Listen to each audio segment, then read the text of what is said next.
Prééclampsie, accouchement code rouge, anesthésie générale. Bonjour à tous, bonjour à toutes et oui, aujourd'hui je vais vous parler de ces trois mots-là parce que, bah oui, ces trois mots-là, ça qualifie mon histoire, ça qualifie mon accouchement, c'est ce qui s'est passé. Donc les mamans, quand vous me dites, ben c'était le jour le plus compliqué de ma vie, c'était horrible, j'ai du mal à m'en remettre, et ben comprenez que je vous comprends vraiment à 1000%, quoi, parce que pour moi, ça a été très, très, très euh, brutal, en fait, voilà. Donc, je vous ai dit que bah, on avait fait 10 semaines de néonat avec ma fille, mais évidemment, pour qu'on en arrive là, il s'est quand même passé des petites choses, des grosses choses, un gros chaos.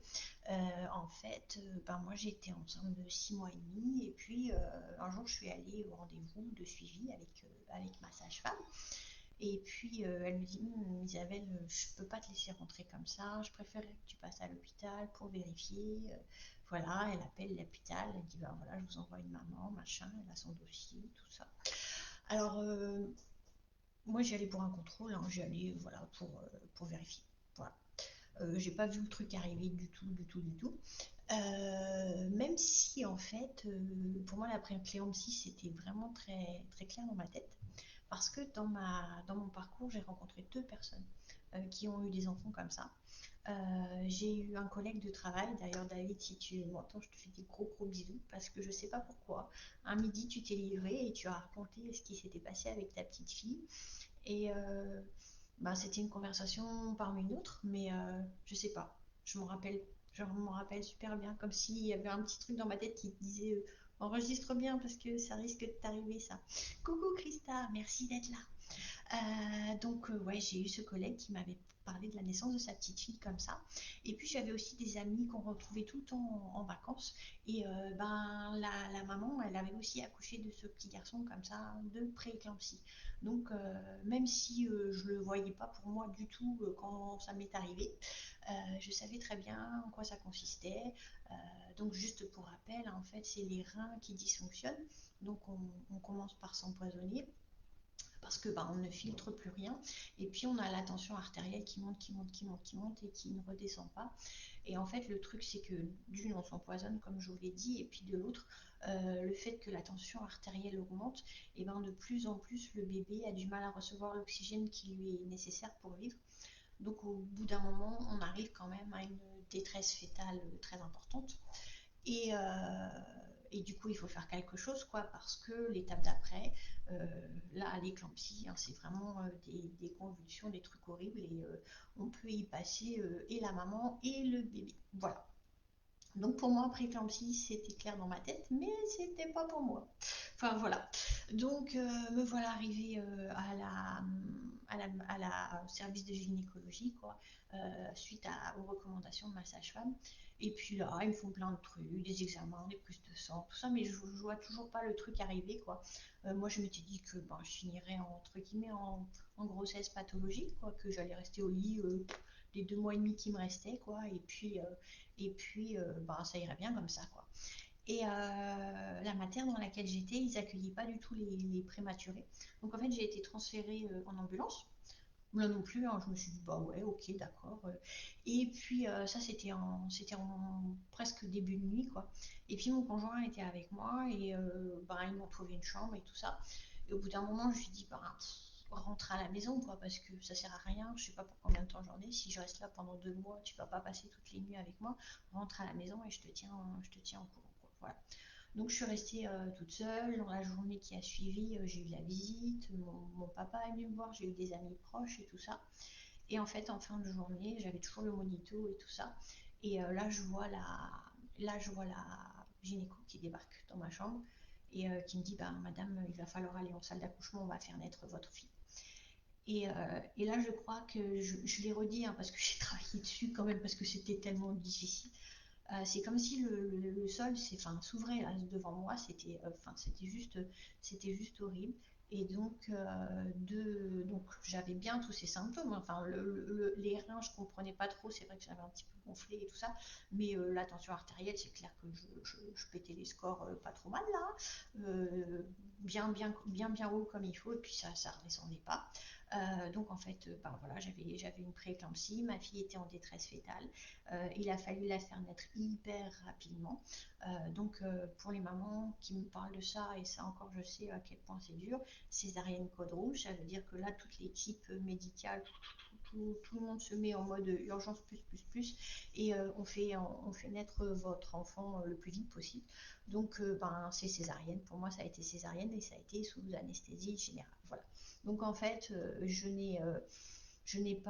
j'ai subi plus que j'ai vraiment vécu et traversé ce moment parce que il fallait faire vite, mais ça a été d'une violence extrême et il m'a fallu longtemps pour me remettre de ça.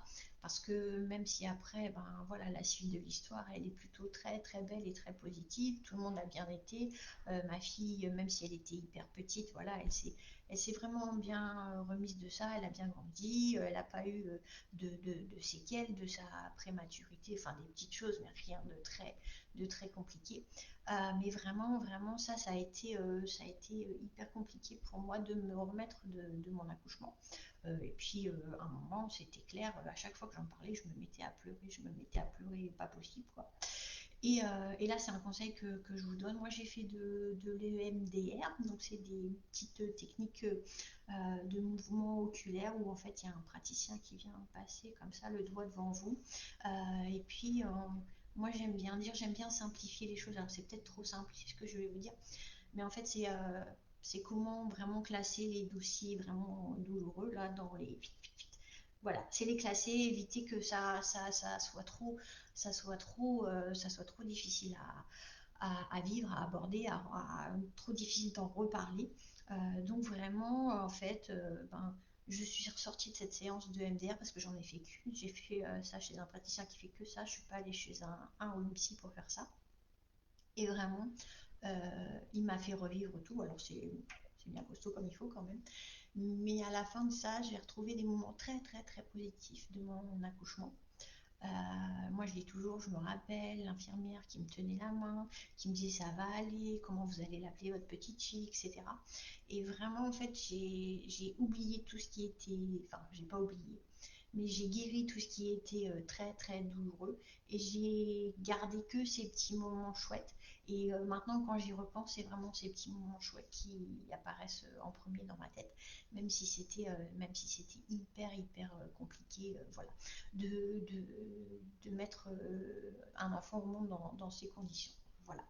Voilà, donc prééclampsie, ouais, c'est beaucoup plus courant que ce qu'on pense.